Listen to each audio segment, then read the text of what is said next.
di jouer je pense que loolu moo ko indi tey jii fi mu toll tey comme Thione moo tax ñuy wax donc loolu brèche la rek parce que mënuñu wax ci carrière Thione te ñëwuñu ci Wally mais juste Thione également am na tolof bu ko dal donc yàlla def également sa blanchir nañ ko descendre ba bu muy génn jàpp nañ dafa weex tàll mais yooyu yëpp ci jaaru àdduna la mais tolof boobu jàpp naa ni fa mu nekkoon dafa waroon nekk lu tax mu war fa nekk mooy que ni dafa am benn album bi nga xam ni CEDEAO en chœur bi nga xam ni mooy projet bi nga xam ni jàpp na plus de 300 et quelques artistes yi nga xam ni africains sénégalais ak yeneen pays africains yi ñoo ci waroon participer je pense que kooku bind la laaj donc ba mu fa nekkee nekk foon di nelaw rek wala di ko métti lu rek xam na ni ndogalu yàlla la gëm na yàlla toog na fa bind na lu mu bind kenn xamul nu mu toll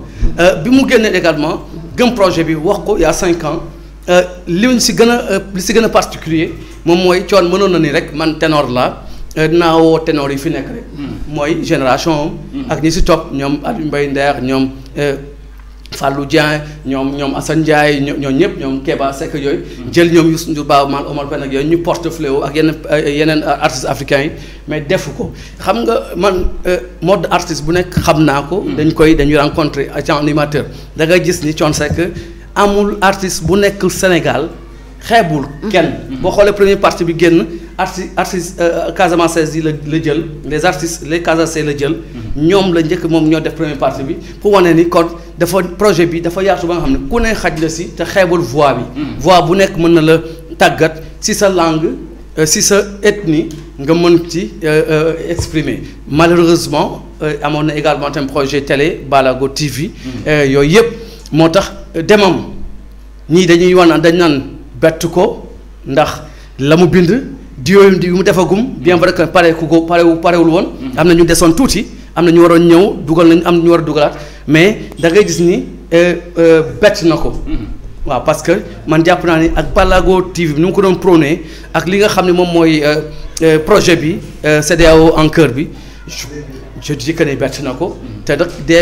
maanaam ni mu génnee àdduna ni mu ñëwee tamit ñun en tout cas bett na ma man te bett na àdduna donc je pense que ni Thione moom rek doyoon na émission man bu ñu toogoon di wax si moom si lu mu def si lu mu jaar si respect bi ko gars yi jox je pense duñ fi jóge mais si ni ma ko mën a ramasser je pense que c'est sa vie on en profite également di jaale Sénégal àdduna parce que ñun bi ñuy def plateau sur Walfadjri également am nay artistes africains yi nga xam ni ñoom la doon wayandool ñoo ñëpp dañu wootee mais vraiment am lu leen naqadi lool mais ñu delloo lépp si yàlla donc ñu ngi koy jaale tous les Africains également ces mélomanes ci sa antenne on a vu pas mal d'artistes ñoo xam ne absolument kii ñu doon Papa Thione bi nekk nit ku ndaw parce que Sénégal am nañ toog woon benn instant y avait pas mal d'artistes yoo xam ne raar gën lii gisuñu daal nga gars yi daal fay ñëw du jaaxalu nit ñi nag benn côté quoi non du jaaxle xam nga man du ma jaaxal am na dina jaaxal ñenn ñi xam ne comprendre ñu peut-être projet bi ñooñu nga fa gis ñëpp ku si nekk waaye ndoon ak Thione kon projet bi li si des daanaka bare na barewul mooy am na ñoo xam ne des nañu dugal donc je pense que Baaba Maal sax wax na ko ni ko mais ça sama rak yow de yaa si des war nga ñëw dugal sa partition ak yooyu wala sama bàyyi ba ma pare nga soogay ñëw dugal ak ñeneen pour man mais ñi dugal bare nañu lool projet bi boo xoolee artistes yi et puis artistes Thione nag ak lu ñu mën a wax nag dafa doon porter fléau bi maanaam tey ji xool woon rek boppam mënoon na ni am na alima am naa doom bi nga xam ne macha allah mi ngi toj mi ngi yëngal donc kon bàyyi ma croiser les bras lekk sama xaalis ak sama doom mais deful loolu dafa ni artistes yëpp il faut que gars yi boole leen il faut que artistes yi gis ci seen art gis ci seen bopp donc chaque fois da doon prôné pour artistes yi jëm ci kanam je pense que loolu tamit moom loolu la ñuy wax naan bis du tuuti borom lay tollool dëjëm mënu war na bañ a mel noonu parce que nit Thione moo toll noonu nit ki moo toll noonu donc si rassembler si xam li mu bëgg si fàtte boppam ak témoignage yi nga xam dafa ñëw si générosité ki nga xam mooy Papa Thione mooy que ni tey jii am na FONGECA bi am na live bi mu doon def chaque année moo ko doon tëgg mais ki ngay le président mi ngi naan Thione Ballago dañ koy desal moom xaalis desal keneen xaalis ak keneen ñoom ñu am problème ci soirée bi parce que soirée bi doxul wala sponsor yi ñëw ni mu war a ñëwee Thione la ñuy wax moo naa xaaral yónnee ci jaaga wala yónnee feneen wala dem yónnee këram ñëw ni leen am leen fay leen ñooñu comme ça kenn du leen xamal dara. ni le président non yéen maag yéen ñoo an yow du ngeen ma rëcc comme ni mu ko waxee kon pour wane ni générosité boobu kenn mosu koo gis. am na yenn artistes yi dañ naan taxaw dañ naan la fay ma. suñu yoon ne aussi. voilà dañu orchestre dafa metti nangam te ni mu leen doon tëggalee si première soirée bi. la leen wax finalement. bu ngeen doon dem fu ngeen dem également du ma si yokk du ma si wàññi te pourtant fii xam nañu ni artiste li ñuy laaj dafa cher mais dafa vraiment il a été humble il a été vraiment serviable pour son peuple également surtout si yenn esprit yi je pense que Thione wax dëgg yàlla maanaam jaamu na yàlla si li mu doon def ba dem.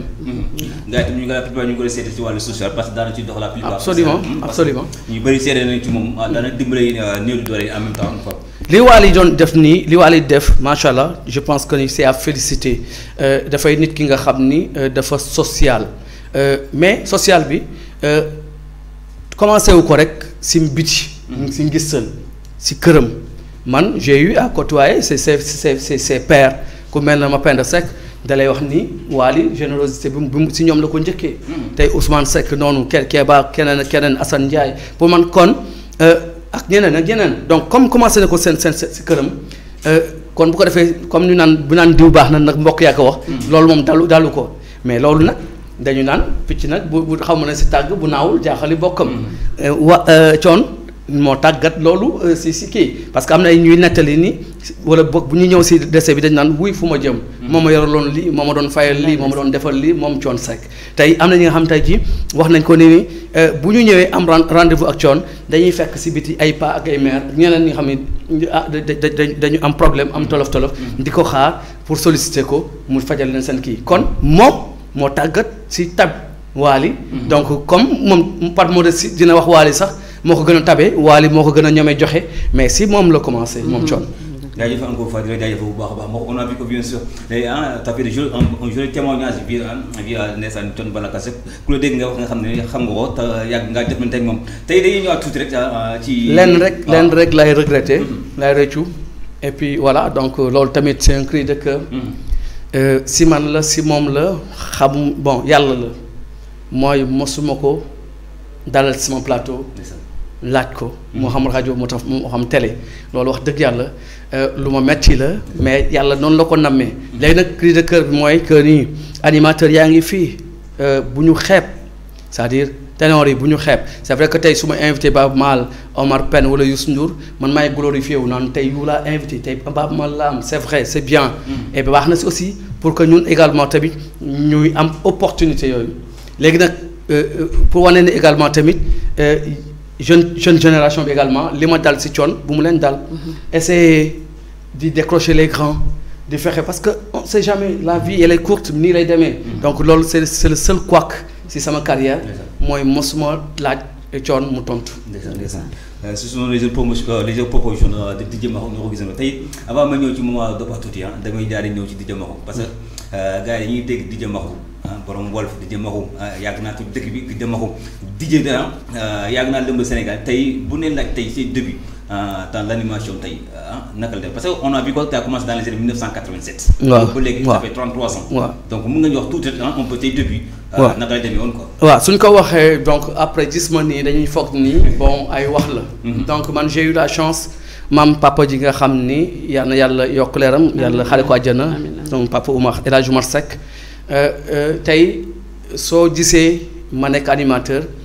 de sama formation. Moi j'ai été formé aux Beaux-Arts mais en tant que artiste peintre voilà donc kon tey peinture laa waroon def dessin laa waroon def ak yeneen donc mais loolu même avant Beaux-Arts animation bi daf ma topp comment suñu papa infirmier d'état la woon fii au Sénégal mu dem France pour jàngaat pour am nekk docteur am doctorat am donc comme bi mu nekkee foofu docteurs yi en genre dañuy wéet seul donc il faut ñuy déglu musique dafa abonné li nga xam ne autant mooy vinyle yi 33 tours 45 tours donc lépp du daan génn dañ ko waroon livrer pour mu am 10 tours disque ak yooyu di déglu musique donc loolu moo tax donc beneen bi tamit bi vinyle ak disque yi démodé comment dirais-je vinyle yi démodé CD ñëw CD ñëw compact disque maanaam moo doon lecteur bi CD yi ñëw CD bi mu ñëwee également dafa continuer abonné ci maison disque yooyu donc dañ ko doon livrer tout ce lépp lu génnoon mais chaque fois comme dañuy ñëw at bu jot décembre bu jot Sénégal suy ñëw day indi nag benn lot de CD bu important. ay 200 300 400 voire voilà donc kon te boobu CD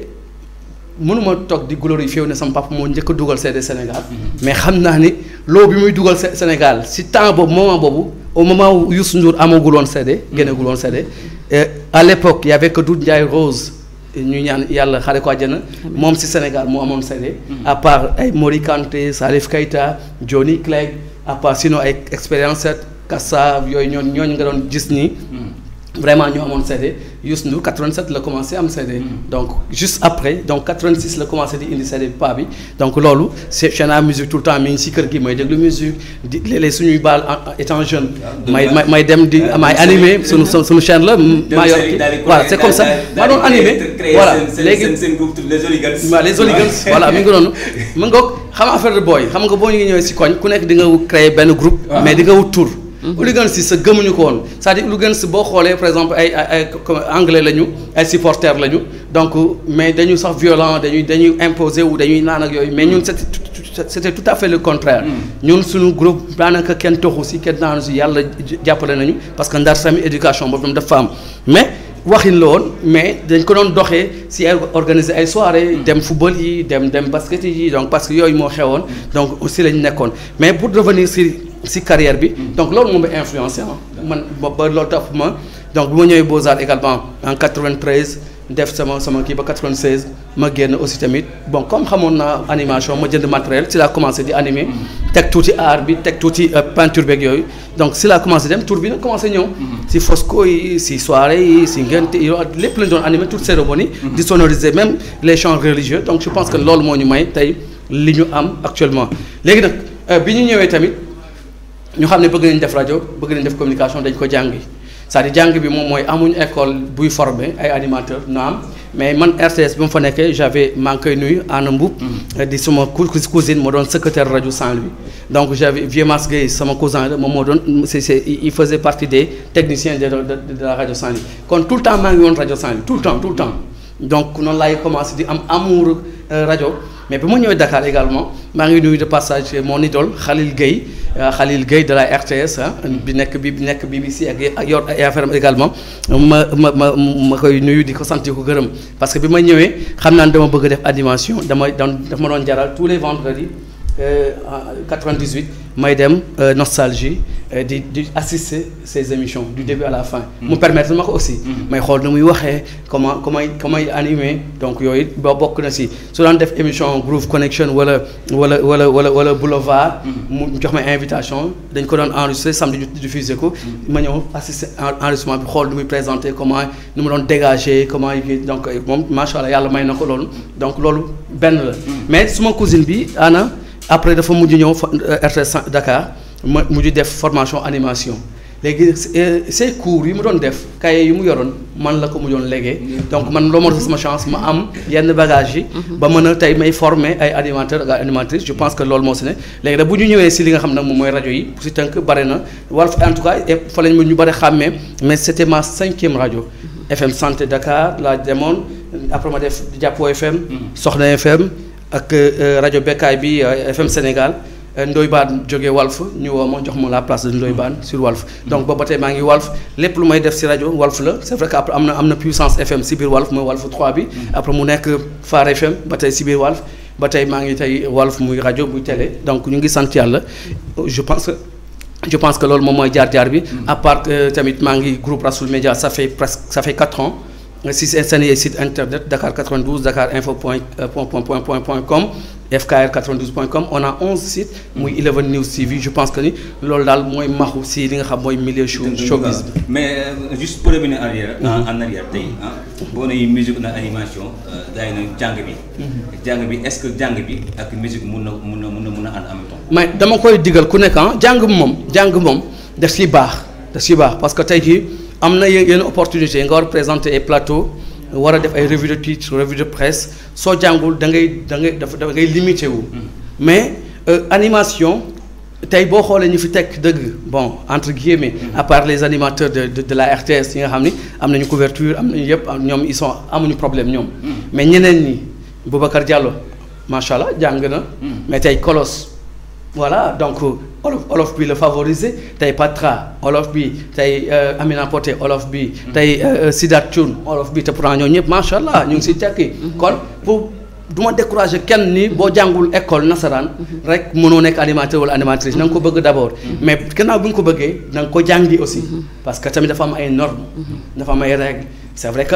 animation bu njëkk ak léegi am na différence si niñ koy defee mais am na norme foo nga tegaat ci boobu tànk waaw am na norme parce que animation bu léegi ak bu léegi ak bu njëkk y a une certaine différence quelle est la différence entre animateur bu njëkk animation bu njëkk ak léegi bu njëkk ba on te dit que ni morceau bi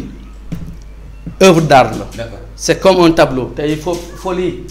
média bi nii TV bi awma sañ-sañ tey ma jël sama crayon wala sama bic di si yokk leneen parce que defar nañ ko œuvre la dañ ko war a respecter tey mi ngi mel ne artiste bi tey def son single am album am jox la ko sonn si arrangé def lépp ñëw jox la ko après yow nga si wax du n'importe quoi wala sa baat bu naqadi nga topp di way di yàq wayoo donc kon pour wane ni kon bu njëkk ba amoon sañ-sañ wax ci kaw morceau bi xalaatoo ko woon sax c'est vrai di nga présenter le morceau naturellement morceau bi Youssou Ndour la démb mi ngi ko génne année sangam mi ngi ko def ci album nangam voilà yooyu di nga ko joxe heure bi joxe fréquence bi sa tour émission de temps en temps ton nom pour rappeler sa tour peut-être voilà donc yooyu boo ko information yi boo ko joxee ba pare def quelques dédicaces peut-être bu njëkk ba après nga balancer technicien en genre daaw sax téye sa bopp technique da ngay am derrière baie vitrée bi beneen technicien yow fële ngay dekk ci micro yow kese nii di wax technicien moo nekk fële di la tegal cassette di la teggil parce que mënoo bu njëkk ay cassette la woon ak yooyu ak ay kii mënoon kon di téye technique di kii il te fallait un technicien donc kon après yow li ngay def boo waxee ba annoncé nii rek moom teg na morceau bi doo waxte ci morceau bi ba mu des 10-15 secondes nga rappeler le titre le nom de l'album artiste bi ko way vrai duo la information yi ci aajo yëpp nga rappeler ko après xam nga morceau bi day jeex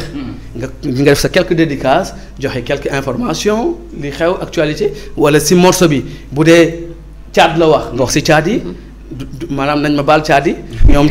duñu sàcc waaye dañuy randal bu ñu fàttee ñu jël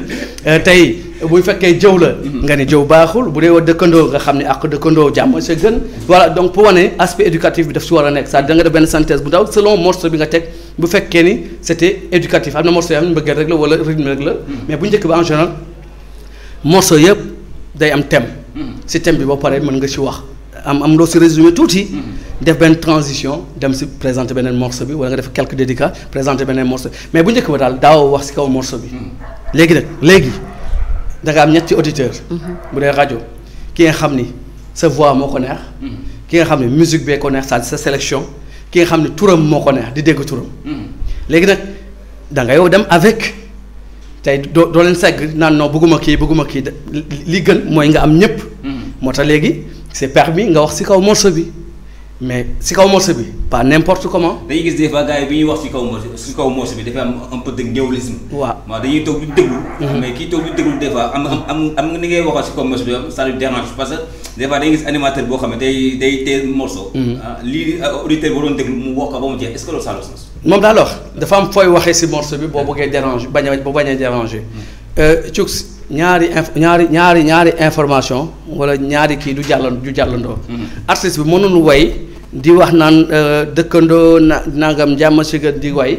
yow ngay wax leneen naan maa ngi koy may Cux maa ngi koy may non mënul nekk c'est pas possible mais artiste bi mën na way ba daaneel am na fu muy bàyyi tuuti nga cof fa tuuti maa ngi koy may Cux maa ngi koy voilà donc mën nga kii voilà si sama voilà donc noo toogee fan nga nekk voilà donc mën nga def ay bu dee chaos comme rapport ñu koy wax quoi maanaam mën ngay cof bu waree wayaat nga bàyyiwaat mu wayaat ba daaneel nga cofaat moo tax boo gisee animateurs yu comprendre loolu yëpp suñu def duo nii suñu dul yëgante dañuy dem télescopage fi ñu dañuy waxandoo parce que ñoom ñaar ñëpp xam nañu fu ñu war a waxee te bu ñu am yëgoowu rek moom dinaa bëgg wax si sa bëgg wax donc dañuy dem parce que dafa am foo war a waxee tey jii ki bëgg waali di way di wax si xale yi ñoo ma yóbbanti di way ki bëgg waali mi ngi topp si waali di way donc soo wàññee musique wala ngay wax si musique da nga koy changer dinaa kii dafa bari wax waay or que bu waaye di wayee ba daaneel fi percu bi di demee wala soliste bi dem mën nga profité def fa quelques dédicaces boo ali jëlaatee way nga noppiwaat c'est-à-dire am nga foo war a wayee léegi dafa am ñaari façon animation peut-être bare na mais ñaar lay joxe mooy rajo ak discothèque discothèque nit ki dafa ñëw pour fecc si discothèque si biir fi artiste bi di wayee mën nga fa wax déranger woo mais imaginel fi percu bi di kiiwee waa ji di kii bala mu naan daat saay nga fay nga di wàcce di wax da ngay gêner c'est-à-dire foofu mooy différence bi c'est-à-dire bu dee discothèque la da ngay éviter bàkk yi éviter fi nga xam fa lañ bëgg mën a def ay mouvement d'ensemble mais bu dee rajo contraire bi la le gars mi ngi si néegam mi ngi si otoom mi ngi si këram mi ngi si hôpital bi tëdd kooku feccul kooku fi si bàkk yi boo fa waxee gêné wu ko mais fii artiste am di way mu topp si di way soo fa waxee da nga koy gêné. mais est-ce que jarul tam yéen ñi yàgg ci bagage yi yéen ñi yàgg ci milieu show bi yéen ñi yàgg si télévision télé en temps rajo est-ce que baaxul tamit tant que may ñëwaat di tëdd Mamadou Ba est-ce que baaxul tamit ngeen di former les animateurs. bon ñu ngi si man de tout temps man formation générosité la mi ngi mel ne joxe sa xam-xam générosité am na ñoo xam ni généreux wuñ duñu partagé ak loolu mën a fay sax duñu bëgg sax nga fay leen parce que bëgguñ pour ñoom li ñu yor dañ ko war a téye rek da ngay dem si rajo nga am son bu bees ma laaj la ko nga ne ma amuma ko foog nga ne son boobu moom may taal wala moom may koñe non gàtt xel la léegi su ñu ñëwee si li nga xam ni moom mooy li ñu nekk ñun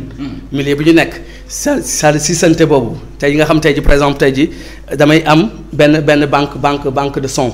bi nga xam tey ji dama koy am ma ni non man moom kese man kese maa koy am rajo bi xëy na dina manqué sa ay son sa yoon ne aussi doo soucié wu mais y a problème tey ji rajo bi boo fa defee son yi si war yëpp tey ji boo jógee parce que tey su ma tegee morceau Youssou Ndour wala ma teg Baaba Maal wala ma teg Omar Pène man ni ma siy demee du bokkul ak Cuks ni ngi siy demee kon animation mënul nuroo c'est-à-dire son yi tamit man tëgguma ko artiste tëgg jox ma ko artiste tëgg jox la te artiste bi li ko arrangé mooy ñëpp yor ko ñëpp di ko teg. am na yenn animateur tey boo leen ñëwee laaj leen son dañuy bañ noonu foofu nag loolu lay jógee sis bi foofu lay commencé ba tey boo amee xam-xam doo ko bëgg a partager xale yi man de tout le temps bi ma nekk rajo jàppo tous les 3 mois ñi may seetaan te xam nañ li may wax damay jël benn stagiaire formé ko ñu jox ko attestation mu wuti feneen parce que comme rajo communautaire la mënul fay mënul jël ñëpp donc après au moins am nga formation mën nga dem si rajo bu mag am na ñoo xam ne léegi ay animateurs yu mag lañu animatrices yu mag macha allah donc te wax dëgg yàlla du man maa leen formé mais yàlla def na sax ñu bokk ñu cheminot wala ñu bokk ñun jël as tuut ni leen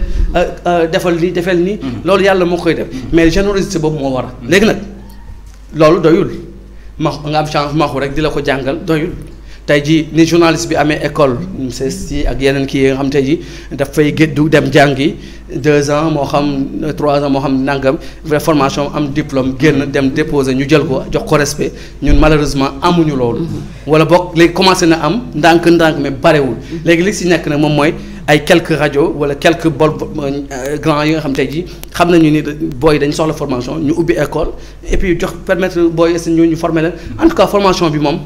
dañ ko war a def moom moo gën nit ki moom boo talent bi doyul lii suñu wax naan talent doyul jàng foog nga jàng boole si jàng. formation bi dañ ko def c'est normal gars yi def ko parce que toogoon na fi nit waxtaan si nit. ba gars yi boo nee animateur yi boo nee damay def musique wala damay def animation danañ c'est venu de terrain. boo nee formation yi gars yi am na ñoo xam ne jarul ñu leen former parce que ku leen jox micro wala ku leen jox suñu scène. toog leen plateau ñu daal di wax. ñii nan diplôme bi amul valeur tey la nga ci wax tey. wax diplôme bi amul valeur moom laa la wax tey jii école journalisme xam nga diplôme yi c'est reconnu par l'État donc journaliste bi moom la ñu gën a couvrir kooku moo lëpp chance parce que ñoom si normes yi boo koy jël stage peut-être grawul mais soo ko war a jël commencé ko liggéeyloo rek y a un salaire minimum fii animateur bi day am diplôme bi benn certaine rajo jox ko wala benn organisation formé ko jox ko diplôme bu demee au lieu mu gëm diplôme bi déposer ko wane ni man j'ai été bien formé wala nagam jaay boppam non xëy na sax da koy teg fële ñëw fekk benn Cuks bu am heure fekk benn système bu am heure déedéet mu ñëw ni borom am chance xam directeur de programme bi ni ko mais maa ko daax animé non daf lay laaj ay passe wala daf lay laaj kii non jox ma heure man bu ma jox dara et puis dina commencer sax ni la jox ma benn heure donc man bu ma amee benn heure baax na di saraxu daanaka da ngay saraxu pour dugg soo duggee nga ni bon xëy na am heure yu des ñu joxaat la beneen xëy na kenn am ku bàyyi ñu jox la heure yu mu large nga commencer nag gars yi naan la yaa ngi fi toj ak yooyu te ki lay wax yaa ngi fi toj mooy ki ma doon wax ni moom turam a ko fa bàyyi moom nga koy may dédicace la bëgg. je pèse bien mes mots. ki la naan yaa fi mën doo seen morom yaa ngi fiy toj boo ko noppee tudd mu xooli keneen ku koy tudd. ki nga xam ne sa baat moo ko neex yow enquête Maxu peut-être baatam ne muy animé tamit bu nammee dégg sa baat. nga ne non damay teg benn son rek du ma si wax mu zappé wuti keneen ku xaw a similaire ak yow. ki nga xam tey ji par exemple tey ji mélomane la musique bi ko intéressé nga teg morceau bi di wax rek. mu zappé xooli keneen ki nga xam dina ko bàyyi tuuti morceau bi musique bi noppal souffle tuuti. respirer tuuti. kon ñooñu ñëpp foog nga bàyyi leen xel. kon pour man Cux booy demee di saraxu naan sarax ma jël ma lu la def yaa ko tooy.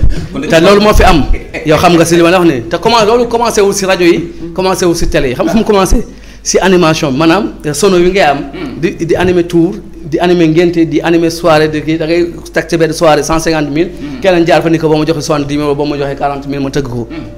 loolu moo fi ne kon loolu moo tax nag patron de presse yi du ñu jox cër yenn animateurs yi. dégg naa gars yi tamit dañ ciy profité benn côté. parce que des fois comme li nga wax sànq. nit dañu jóge fii am ay diplôme wala ñëw déposé ko. mais léegi mu jaay ko léegi mu carrément mën na la day imposé wu. comme li nga wax sànq rek. da nga naan heure boo ma jox baax na. waaw donc suñu demee bay tax du wax loolu kon ana yeneen animateurs di kaas kon war nañu xoolaat. war nañu xoolaat saabu am na tam beneen phénomène. tey su mën nga ñëw déposer sa CV ak sa demande ma nekk si rajo nga dàq ma jàng fuuf ëpp ma foo jaar am formation bu dëgër. man au lieu ma xool intérêt boîte bi. Foli TV dama naan non yow Cux bii su ma ko jëlee kat kii sama place ba moytu bu ko patron bi gisee wut ba moytu mu jox ko sama place. wala Cux kat bu ñëwee wala Cux sax ñëw ñu permettre ko benn heure mu commencé toj gars yi daan na Cux mu fexe ba nga jóge fa ça dafay am. c'est-à-dire am na des fois demande yi dañ koy teg dañ du ñu xool intérêt boîte dañuy xool intérêt personnel ba du ñu jël animateur bi wala animateur bi war mais am na ñi nga xam ne wax dëgg yàlla am nañu talent bi de par leur voix et je rappelle. Télé peut-être image la dañ ko soxla daf si baax loolu si am solo mais rajo voix la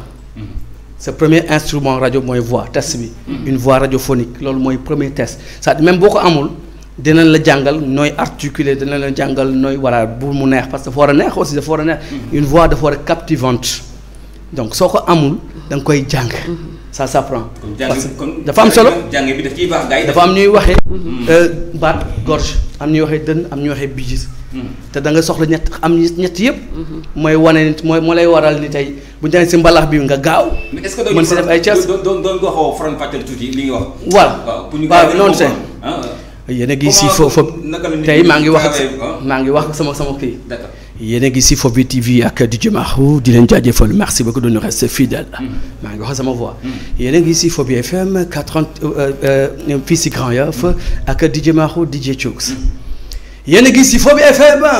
ak DJ Cux DJ Maxu. voilà donc da ngay soxla biir bi. c'est-à-dire tu as besoin de ça pour mën a def publicité pour mën a wax si soft musique bu soft si mën a wax si musique bu xaw a yem. parce que dafa am intonation boobu boo war a waxee selon. le rythme selon genre musical bi moo tax tu as besoin de ça et puis loolu dañ koy jàng sans compter nag articulation bi du rek si français rek non olof bi am na yoo xam ne dañuy damm mooy dañuy kii wala du harmoniser du am donc yooyu dañ koy ça s'apprend damay daal di ñëw tuuti ci ndeysaan Maman Doba mox di ma ko ndeysaan les conseils dégg nañ conseil parce que li fi wax yëpp macha allah kenn mënu koo dindi mais dinaa ñëwaat ci loolu tuuti am na gars yoo xam ne dañu may yóbbante effet foofu ma wax la ko tey ci kanam tuuti gars yi ñu ngi kaas suuf dama lu tudd naan daal di ñëw ndeysaan sama Maman Doba nekk tam animatrice ci kër gi di bay waar dans le milieu de l'animation Maman Doba maa ngi lay ziar. maa ngi lay delloo ziar Cux di la nuyu. di nuyu DJ Maxu. maa ngi lay fay di nuyu technicien bi ak ñu fi fekk ñëpp. di ziar waa Sénégal yëpp ak ñëpp ñi nga xamante ne ñoo ñuy déglu. di jaale sénégalais yi si Papa Thione mi fi jóge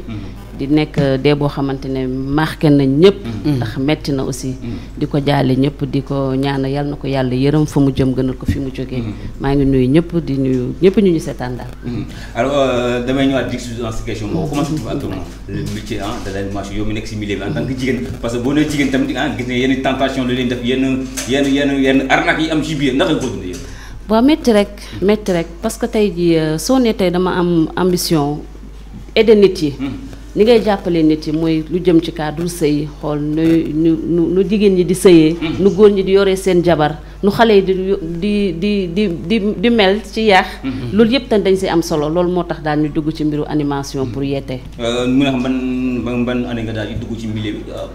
ça fait juste 2 ans. 2 ans nga dugg ci parce que xam nga rek daan naa ko foowee. damay toog comme ni yor sama rajo di animer toog di animer sama kër mel comme animatrice. Des fois ma dugg si groupe yi nii di teg son di way di ñu am xanaa nga mës a def animation man leen non c'est que loo xamante lu yàgg nekk ci man la rek. c'est very naturel quoi voilà su ma juumul dafa ay formation. defuma ko fenn non c'est very naturel quoi naturellement. est-ce que damay ñëwaat ci mbokk tuuti. parce que gars yi la plupart dañu naan animatrice yi wala animateurs yi. il doit être formé ñenn ñi dañ koy bañ. dëgg la yow li ma ko di wax da nga koy dëggal wala déet. dama koy dëggal man mii sax damay dem sax dinaa dem mu former ma. parce que foog ma yokkaat affaire yi. waaw parce que nee nañ jàng du wees. kon fekkee da nga bëgg dara da nga war a gëstu. dox si bu baax. ndax moo lay indil avantage peut-être si kanam la. ndax doo ñëw amoo benn CV dem ci télé nga ne la bëgg ngeen jël ma loolu kenn du la jël. kon suma diplôme bi am na ci njariñ waaw parce que mooy doole bi. parce que gars yi la plupart coach technique dañu la na man jox ma plateau. jox ma micro ma daal di wax. après lu ma def ma daal di baax na nga yaakaar ni boo leen est-ce que vous êtes formé ñu non parce que boo bu ñu demee formé wu sax. suñuy joxe suñu diplôme dañ koy attaayoo. kooku dañ koy wetu nangam sànq. lay wax quoi parce que il est temps que animateur yi nga xam ne il faut que ba nga ko ñu leen di formé si yenn académie quoi. formation bi daf ci am solo Thioubs daf ci am solo trop parce que comme li ma wax rek day tax ñu jox la cër. boo nekkul dara doo doon dara. kon il faut nga doon dara pour mën a nekk dara. kon li nga bëgg da nga koy gëstu jàngiwaat ko. d'accord pourquoi les gens puis les animateurs yi sont pas reconnus au niveau du Sénégal ak Maxu foofu ñëwaat loolu. waaw loolu moom dañ koy bàyyi Maxu rek mu gën ci xuus. voilà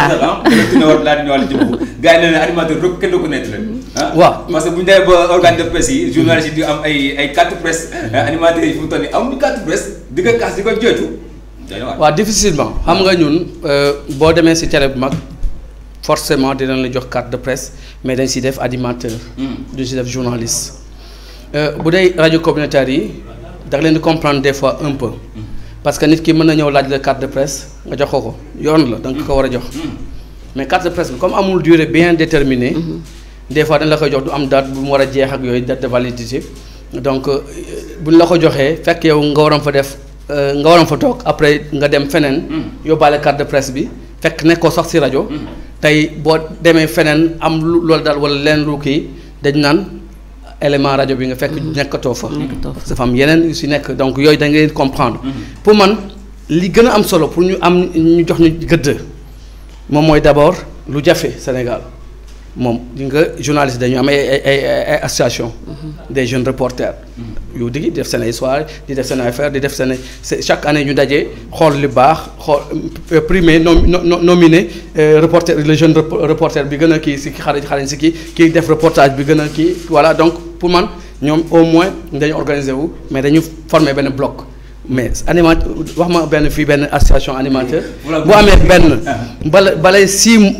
mois sax balay 3 mois mu tas. parce que affaire yi am seen biir parce que bu dee day jël si bopp nan man maa fi ne. man maa fi xam nga. fekk dafay jàpp parce que bu ñu demee ba créer association. pour gars yi moom comment dirais-je booloo doon benn mais damay gis la plupart bu ñu créer benn association benn. yàgg ça dure pas. waaw ñun mos nañu dem ba ñu ngi sooy commencé ñun bon boobu fooy peut-être instant boobu ñoom boobu su ñoo fi nekkoon doon cartonné ñoom Jules jëm si yàlla ñoom ñeneen ak voilà ñoom Nicolas ak yooyu mais donc am nañ fu ñu daje woon bëggoon def benn association bu mag. au moins gars yi reconnaître jox gëdd ñoom Salim Boubacar ñoo ñëpp gars yëpp ñu ngi si woon voilà ñoom Bouba ak yooyu yëpp ak ñeneen ñi nga xam ne ñun boobu ñu ñoo doon jeune talent yi ñu ñoo soogay ñëw les jeunes animateurs mais mujjul dem fenn donc te loolu moom mënul ñàkk c'est-à-dire ñi nekk ci kaw te mën si di si gagné dara ñun as tuut amuñu si dara ñu ngi sant yàlla mais au moins am na lu ñu magee gars yi am nañu benn expérience tey bu ñu créé association gis si Maxu gis si Boubacar Diallo Pape Cheikh keneen ak keneen si ñi nga xam ne ñoom si daat ak yooyu pour man am na dina am crédibilité c'est-à-dire dina crédible ba nga xam ne tey jii lu ñu bëgg yóotu si ministère de la culture dina yomb lu ñu bëgg yóotu si ministère bi nga xam de la communication dafay yomb tey jii aide à la presse wala aide je dis aide Covid bii nii animateurs yi daanaka dañ leen zappé te fu ñu joxee communicateur traditionnel war fa jox animateur parce que communicateur traditionnel animateur la donc mais animateurs yi am jooyuñu ko fenn amuñu fenn fu ñu koy def ñu bloc fu laaloo ñu li ñuy def si ñun la uude ñu mun a gis noonu la lay ëwalee nañ ma baal donc kon dafa des pour gars yi jox ñu gëdd ñu am benn association bu dëgër association bi nag kenn mënul boole ñëpp tey journalistes yi am nañu ay association mais au quand même dina am benn doole site internet yi am na ay association ku ne am nga foo bokk mais yu am doole donc ay membres yu am doole kon ñun loolu lañ foofu la ñuy xaar animateurs yi mooy que ñu taxaw li nga xam tey jii tey si code de la presse bi on te dit que ni prévoir ñu sa animateurs yi tey carte de presse yi ñu ngi ko war a renouveler yi nga xam ne tey jii ministère bi moo koy joxe mais journaliste rek la ñu ko en tout cas si li ma xamagum journaliste yi daal ñoom ñooy déposé ak yooyu xam naa ni peut-être animateurs yi après wala bokk xëy na bokk nañ si mais amaguñu information parce que ñu tamit amuñu ku ñu waxal amuñu fu ñu toogee amuñu fu ñu voilà donc amuñu benn entente loolu tamit dafay day déporter préjudice yéen grand yi ngeen daal di créer seen bloc dugal leen boo yu ndaw yi parce que la plupart da nga fiy teg animateur bu ndaw boo waxee ñoo doon grand yi mooy loolu grand yi non dugal leen xam nga mbir mi kenn moomu ko te mbir mi nag instant bu ñu bëggee bi dégg dëgg ñun dañuy gunge rek mais affaire bi yéen a ko moom tey am na expression yi nga xam tey jii maxu mënu ko wax vu son âge am na expression yoo xam ne tey jii yow yaa ko mën a wax yow yaa mën a wax sa génération di la dégg parce que am nga ay langage yu codé am na ay yeneen TikTok yeneen nangam yéen voilà donc yeneen comment dirais-je snap yeneen yooyu donc kon loolu yéen la yàlla moo leen jagleel loolu suñu bëggee booxanteeg yéen te def suñu génération as tuut bokk bëgg booxanteeg lii dañuy sonn léegi nag li des moom mooy ok respect bi am yéen grand yi ok yeneen ñu maag yeneen suñu ténor mais tamit ñun tamit ñu bàyyi xel tamit que ni relève dafa war a ñëw parce que man li may bañ rek te di ko ñaaw di ko jooy chaque fois nga dégg animateur buy def naka sudul noonu di waxee kenn comme wala muy animé nga xam ne du lii du ñu wax animateur bi dañ naan animateur yi. léegi lay taxaw comment doit être un bon animateur. un bon animateur d'abord da nga koy bëgg mooy passion bi comme ni nga ko waxee noonu. di nga li nga def noonu xeeb bu ko xeeb. parce que moom mooy sa formation bi nga xam ne de base. mu nekk ci yow. nga ko def ci groupe WhatsApp nekk ci yow nga dem ci xew ju jox la benn micro nga taasu fa nangam na foofu c'est comme ça ñun ci ngénte ci tuur yi la ñu commencé man dama teel a jël micro yàlla moo jagleel loolu may nuyu un ami DJ Nick Mbagnick Thiam mi ngi France ma koy nuyu bu baax a baax moom moo ma tàggat ci ay diction articulation ñoo ñuy articuler ñu ñuy kiiwee donc kon micro dama ko teel a jël ba tax na am na yoo xam ne bu ñu ma doon jël animation dañ may jël du sono bi la ñuy jël sono bi dina baax son bi macha allah man loolu du ma si kii mais dañ may jël parce que man su ma ñëwee damay jël micro bi def ambiance si soirée si yeneen ñoom DJ Gabs xam nañu seen ay soirée maa leen doon def ambiance micro ak ñeneen parcelle donc kon loolu tàmm nañ ko dañ si yàgg macha allah maestro Sega ma koy nuyu di kontaan si moom ak ñeneen donc loolu yàlla jagleel nañu ko donc kon un bon animateur gannaaw talent bi nga koy tarbiyu noonu mooy mbapat bi tey waykat dama si mbi si nangam la kii si xew yi la tarbiyu mbir mi ñun nag li ñu am moom mooy ngénte yeeg yooyu wala si tey li ñuy wax ne mooy groupe WhatsApp yeeg yooyu noonu nga def baax na léegi li des après nag moom mooy nag xam yeneen yi nga xam mooy kii te loolu nag du dara du dul jege grand yi foo dégg benn école de formation nga dem sàkk fa kii boo demee si beneen rajo boo am demal bul ni non surtout foofu nag. je tiens booy yi bu ñu yàkkamti. man bi may dem Walfadjri 99 laa commencé rajo Walfadjri maa ngi fa dem 2014 kon daanaka 15 ans après su ma juumalee waa dafa noonu 15 ans après kon xaar naa ko fa. neewuma rek non maa ngi jàpp wala FM santé rek non nangam damay kii et mieux bi ma jógee Soxna FM. mënoon naa ne Sud FM laa bëgg dem RFM laa bëgg dem Walfadjri wala Zig FM. ou rien mais dama dem FM Sénégal rajo Bekkaay te Soxna FM moo ko ëpp doole. parce que la plupart booy bu ñu. mais new génération bi bu ñu génnee ci benn. diplôme bi rek dañuy foog rajo bu mag lañ ko non boo ko amee chance la. parce que chance yi bokkuñu mën nga génn rek. man am na ñu ma formé depuis jàppoo lañu jógee dem Walf dem voilà ñu ngi toj àdduna. loolu am non ñoom DJ Yves ñoom Mati ñoom ñëpp macha allah. du maa leen formé mais au moins bi ñu ñëw wax naa leen nii ak lii ak lii parce que maa leen yàgg parce que boobu fekk na man def naa rajo j'étais le seul bu def rajo avant may ñëw jàppoo ñu fa ñëwoon ñëpp foofu lañ defee rajo muy DJ Lemagne muy ñoom ñëpp ñoom DJ Tech ñoom Daddy Peace ñoom ñëpp Cheikh bi tey ñoom ñëpp fa lañ defee rajo macha allah te jàppoo dafa formé comme ni Oxygène formé comme ni Raay bi FM formé ba ñooñu tey jii ñu ngi si rajo yu mag kon formation bi dafa am solo pour être un bon animateur daal parce que naa nga bëgg ko si gàttal jàng ko boo jàngee patient wala bul ni rajo bu mag rajo du tuuti fréquence boo nee allo ñëpp dégg la mais kooku li nga siy def moo tuuti yow li ngay def mooy tuuti rek wala mooy xaw a des parce que jàngoo wala xaaroo ko fa mais la nga say def man tey su ma neexoon nii bi ma nekkee Walfadjri bi ma jógee Walfadjri du ma dem puissance du ma dem ay Phare ay Walf 3 su ma nekkoon non déet man du ma toog te du ma nekk si rajo xamul tax da ngay désapprendre tey jii boo gëjee dawal oto bu la joxee oto am na automatisme yi xam du ñëw tey boo gëjee football boo duggee seenay am na yoo xam tey passe yi nga doon de aveugle di doo ko mun kon li ma leen di conseiller ku am rajo bu mu mënti doon même bu dee 1 heure par semaine 1 heure par mois toog ko fa at le temps que ngay xëcc nga am leneen lu gën mais bul ni non damay bàyyi dem toog boo demee bàyyi dem toog gaay raw la maa la wax loolu dañuy baax gaay ngay pratiquer saa su ne waaw pratiquer na nemb nembaat rek di séntu daal yéen rajo yu mag yi damay tourné tur daal ñëwaat si moment de quoi dégg nga li di jëma ko wax daal di wax tey fekkoon dafa am loo ci sànni kàddu lan nga ci wax ak tom li ma ciy sànni mooy comme li ma waxoon sànq rek jàng du wees toujours nañuy jàng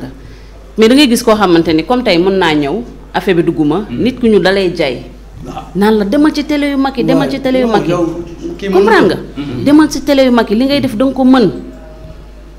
nga jay sa bopp dem ñu teg la ci télé nga def penalty su boobaa kan la ñuy wax borom télé bi nit da ngay jàng li nga bëgg da nga ci man lu ma bëgg dama koy gëm parce que man animation thématique laay def thématique laay def voilà kon li ma bëgg à chaque fois dama siy gëstu ku ma gis muy def loo dama koy suivre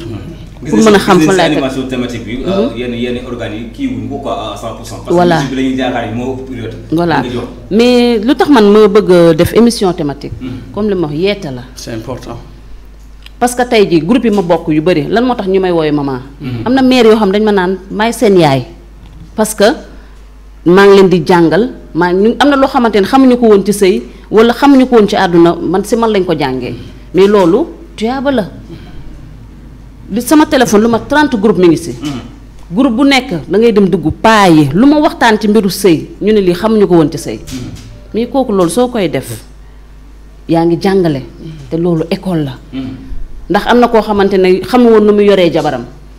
nga teg wax sa wax mu dégg ko xool ne man wi kat juum naa ëlbatikuwaat kooku yaa ngi koy jàngal jigéen aussi tamit pare mu dem di toroxal jëkkër di def noo xamante ne naka su doon mu dégg sama wax ëlbatikuwaat kooku dama ciy sant yàlla su ma juum waa un animateur wala un animatrice wax un porte de voix yow léegi rek yaa ngi askanu Sénégal ak ñu koy déglu su ma juum waa porte de voix par rapport voilà c'est son rôle animateur fi bare na ñi nga xam tey ji boo leen waxoon qu'est-ce qu'un animateur duñ la wax lan duñ la ko te dafa am solo gannaaw divertissement bi da ngay informer information musicale wala actualité après da ngay éduquer ñett yooyu la animateur day divertir informer éduquer thème bi nag bu dee kuy def thème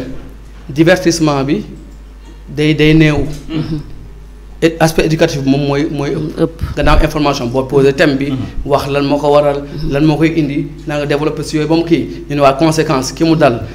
waa la mooy problème waaw moom nag jeexitan bi lan dañ ko violé est-ce que dina bëgg góor après est-ce que du nangam est-ce que du am problème psychologie am nanga mais léegi naka la ñu mën a def ba loolu jóge fi maanaam si conclusion bi naka la ñu def ba viol dootu amati wala est-ce que xale yi dañ leen bàyyi ñu sol du n'importe quoi est-ce que dañu war a dem tëjoo góor nangam na est-ce que parents yi tamit nëppal bi sa nijaay bul ko yoolee bul ko nangam affaire famille donc kon dafa am aspect boobu moo si ëpp gannaaw information bi da nga war aspect éducatif bi dafa war a parce que thème la te loolu pour man surtout les radios communautaires si loolu la seen programme bu doon tey jii sur 100 60% yi loolu la war a doon. thème la war a doon. on a vu que buñ jigee si kàllaama rajo bi dañuy dem ci télé parce que on a vu que gars yi koy kaas parce que dañuy la plupart day boo nee télé bi présentateurs yi wala yenn présentatrices yi léegi ñu jël ay animateurs yoo xam ñoom qualifié nañu ko wala ay jël ay animatrices yoo xam ne seen xam-xam nàcc ci loolu dañuy jël koo xam ne tëggkat bu sawar la moo ko xam nga li may wax bu baax koo xam ne humoriste la daal ko fay teg nga xam ne kii li muy def ñu maîtriser ko daal ko fa teg la ngay wax ci loolu voilà avant aspect maanaam ñiy taasu wala comédiens yi je dis pas ñu taasu mais comédiens yi dañu gisoon ni da ngay rafet rek maanaam les miss wala yenn mannequins yi la ñuy jël jox leen émission parce que ñu rafet c'est vrai que télé image la mais kooku ngay propulser mosul def animation doon def mannequinat après bon xëy na mi ngi décroché wala peut-être ngir banque bëgg utiliser waroo ko jaay bu ko jaay jaay bi entre guillemets mooy ñëpp naan kii xamul dara waaye déedéet bu dee tubaab dina bind émission gis ni man mii kat man mënumaa fi ma physique permettre mu ma génn télé mu ñëw si télé def casting di ne kii animateur ni cug si laa bëgg mu defal ma émission bi bu ñëwee ba télé bi nangu émission bi day dem derrière baie vitre bi yor ñu defal la kit yow ngay déglu oreille ngay déglu casque lay defal bu ndaw ngay déglu moom mu naan la posé ko ndàngam wax ko ndàngam c'est-à-dire toujours looy ngay wax yëpp dañu foog ni yow la fekk ñi régime ñoom ñoo lay wax ndàngam non vidéo bi pare na wax dama clic ndàngam kon kooku jaayul mi ngi lay jàppale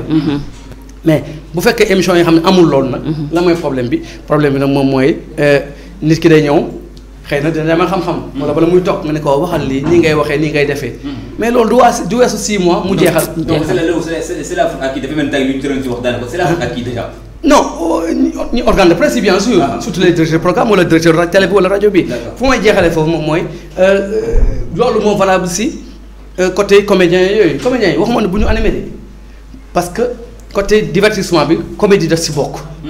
mais dañuy fàtte aspect éducatif bi ak information bi. kon day am lu manqué.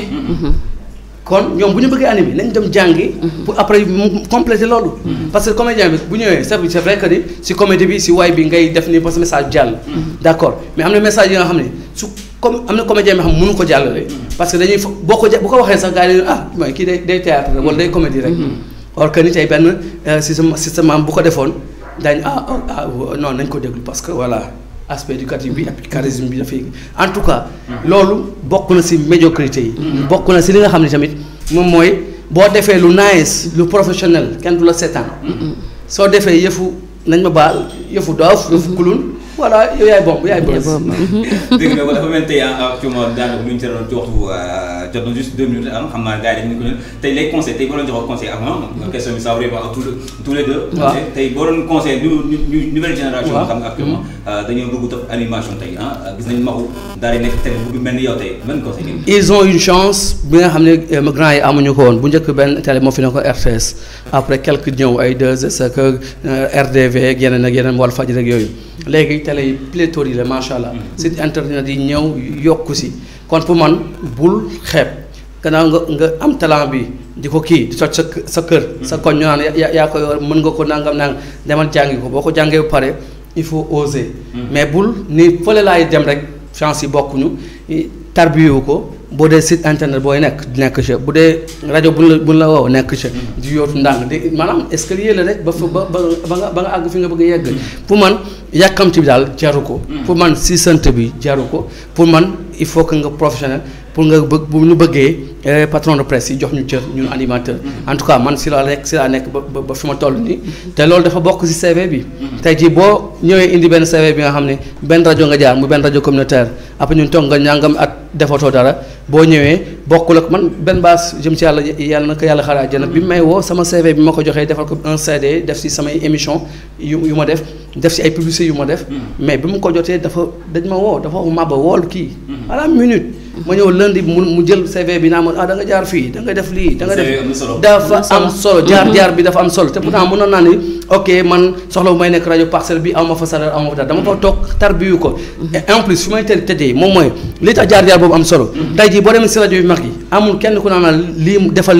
lii wala doo gis kenn sax doo gis kenn bopp sa bopp la kon loo tarbiyul ba mun maîtriser table de mixage maîtriser téléphone parce que kenn du la téyel technique léegi amul technicien pour animateur yaay bopp téye sa wax technique yaay def leen kon jàng leen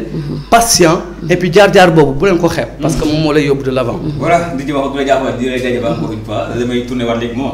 juste les conseils parce que ñuy tëraloon ci wax daanaka jot na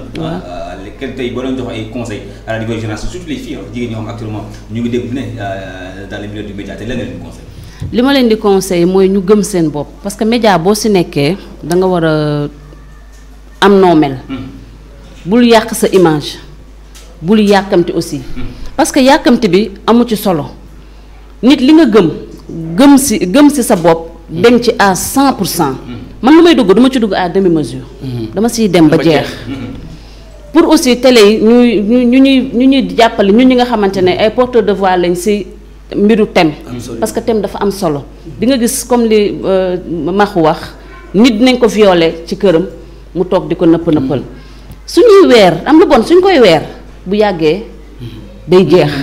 mais nëppal bi la ñu war a bàyyi te ñuy jéem a jël émission thématique yi di ko def ci yokk ci télé yi parce que yeete la affaire bi du musique rek wax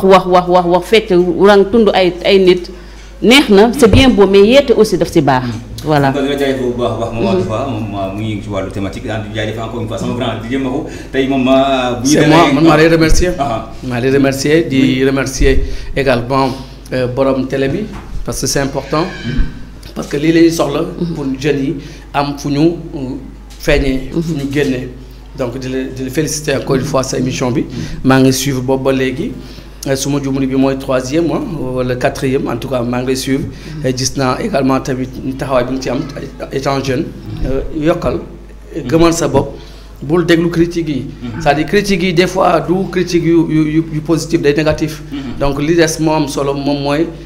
même booy déglu sax jël si lu baax simple li baax boole ak yow li nga yor et puis nga avancé pour man